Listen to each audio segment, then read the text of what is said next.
As I entered the classroom, I could feel everyone's eyes scanning me from head to toe, and I felt like an alien. Had I walked into New York Fashion Week? All the girls were so dressed up and fancy, and here I was in my farm girl overalls. The teacher asked me to introduce myself, and I pushed my hair back nervously. "Hi, my name is Jenny, and I just moved here from Texas." I could see a few kids snickering at my accent. A pretty blonde girl smiled at me and said, "Were you raised on a farm, Jenny? Were you friends with the cows and the horses?" "Yeah, actually I was. I really miss my pals already." When I saw more kids laughing, I realized they were just making fun of me. What was so funny about being friends with animals? Let's see how well you guys remember the last lesson. Who can give me the answer for this in 5 minutes?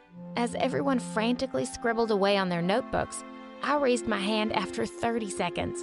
"I have the answer, miss." Everyone suddenly turned to look at me. The two numbers are 14 and 5. The teacher looked stunned. Well, that's quite remarkable. Can you please solve it on the board for everyone? As I walked up to the front, I stopped for a second by the blonde girl's table. Just because I talk slow doesn't mean I'm stupid. "Hi, I'm Jenny, and I was born and raised on a farm in Texas. And this is the story of how I made the most popular, meanest girl in school beg me to love her." But before I continue, click like and subscribe. Later that day in the cafeteria, I walked around cluelessly with my lunch tray. People in the city seemed a lot more unfriendly than back home. I decided to go to the bathroom and eat alone when someone called out to me, "Hey Jenny, come join us." It was that girl from my class. I reluctantly walked over, and she introduced herself as Katie and her friend as Amanda. "I didn't mean to make fun of you, Jenny. I think you're absolutely adorbs, and you should hang out with us. We're the most popular girls in school. We'll help you fit right in." I was really surprised, but also uber grateful that someone wanted to be friends with me. So I started hanging out with them. And she wasn't lying when she said she was the most popular girl in school. Anything Katie wore or did became an instant fashion trend. One day, she came to school wearing a ridiculous hat, saying it was all the rage in Europe. And the next day, everyone was wearing the most abnormal hats I'd ever seen. Another time, she broke the heel of her shoe and was seen walking around the corridor wearing only one. And the next thing I knew, everyone was going around wearing only one shoe. These city people were so weird. Everyone was just nicer to me now that I was by Katie's side. I was getting invited to parties all the time, and I was always getting compliments on my wardrobe, picked out by Katie, of course. I was doing really well in my classes, too. In fact, the math teacher put me in the advanced class and urged me to join the Mathletes competition. It'll look so good on your college applications. But Katie was horrified when I told her, "Ew, that's social suicide, babe. And boys don't ask out nerds." That was sad news for me because I really had my heart set on one cute jock in our class, Alex. Every time he smiled at me, I had butterflies in my stomach, but I didn't want him to think I was some geek, so I didn't join the Mathletes. Besides, with my busy social life and tutoring Katie and Amanda after school, I really didn't have too much time.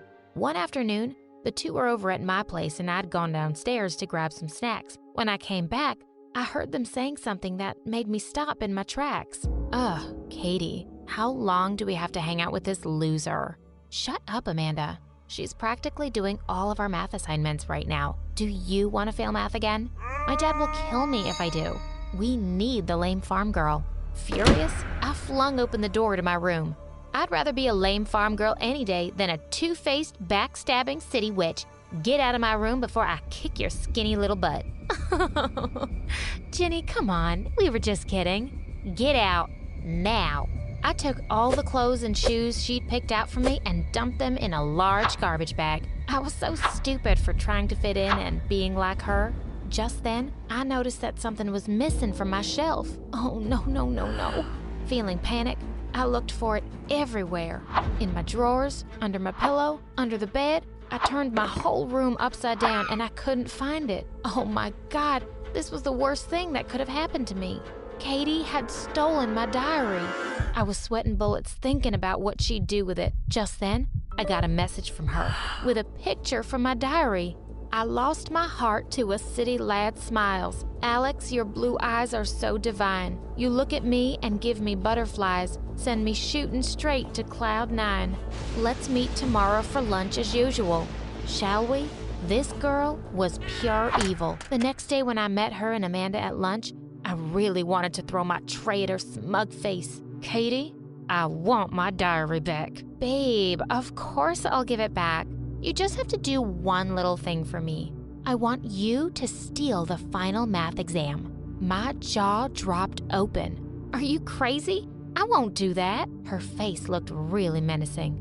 Oh, yes, you will, if you don't want posters of your little love poem everywhere. There's only a week left, and I can't study for it. I need you to steal it tonight. Amanda will go with you. Of course, Katie. I'll just go steal the key from the principal's office from his secretary's desk, and we'll sneak into his office at night. Easy peasy. Seriously? This girl would jump off a bridge if Katie told her to. My stomach churned at the idea of breaking so many rules, but I really didn't have a choice if I didn't want to be utterly humiliated. That night, as we snuck into the school and headed to the principal's office, I felt absolutely terrified. But Amanda was in her element. She confidently unlocked the door and we crept in. She headed straight for the file cabinet and told me to hold up the torch while she looked for the paper. Just then, we heard some noise outside and we both froze. We heard footsteps coming closer. I instantly switched off the torchlight and dragged Amanda behind the big desk. As the door slowly creaked open, I closed my eyes and started praying to all the gods out there. This was it. I would be expelled. My parents would disown me. My life would be ruined. Whoever had opened the door suddenly closed it, and I let out a huge sigh of relief. And then we heard the lock click. Oh my God, I left the key in the door. It's probably that creepy janitor who lives here. What are we gonna do now? I completely lost it. Oh, we're just gonna have to wait till morning for the principal to find us here and expel us. And you know who gets to save her butt? Katie. Your best friend is a bully who doesn't care about you or anyone, Amanda. Friends don't get friends into trouble. That's not true. You're just jealous. Oh yeah? Then why didn't she come with us and sent you instead? I'll tell you why. She doesn't care about you. She doesn't care. Amanda stared at me silently for a moment. You're right. Katie really only does care about herself, and she's not even nice to me. I'm such an idiot. Listen to me, Amanda. We're not stealing anything. We have to figure a way out of here, and then we can deal with Katie together, okay? We tried opening the window, but it wouldn't budge. Suddenly, Amanda pulled at my hair. Ow! What was that for? Nothing. I just needed this hairpin. Why didn't you tell me you were wearing one? And with that, she marched towards the door and started tinkering with the lock. That stuff only works in movies. Just then, the lock clicked and the door opened. Amanda turned to me and grinned. Let's get out of here. The next morning, Katie was waiting for us at the bleachers for the math paper, and we certainly had one for her. You see, Amanda and I had spent the whole night making one up. I handed the exam to her and said, "Now can I have my diary back, please?" Not so fast. You're going to help me solve the paper and learn all the answers. You'll get the diary right after the exam. I'd kinda expected that, so it was time for me and Amanda to launch part 2 of our revenge program. She would follow Amanda secretly and find some dirt on her, and she would catch it on camera. I helped her prep for the exam all week, while Amanda hung out with her as usual, acting completely normal. One evening, Amanda turned up at my house looking super excited. I got it. I caught her on camera. I watched the video of Katie sneaking into an empty classroom, and minutes later, a boy showed up. I recognized him as Katie's boyfriend's best friend, and then the two of them started making out. Seriously, this girl was just the worst. On the day of the math exam, just before it was about to start, Katie winked at me. Wish me luck. Not that I need it. I grinned as I got the math paper and started working on it. Oh boy, this was gonna be so much fun. As soon as it ended and we all went out, Katie came charging towards me like a mad bull. She grabbed me by the arm and dragged me to an empty classroom. What did you do? I didn't know a single answer on the exam paper. Are you crazy? You made me fail the final. I'm going to completely ruin you.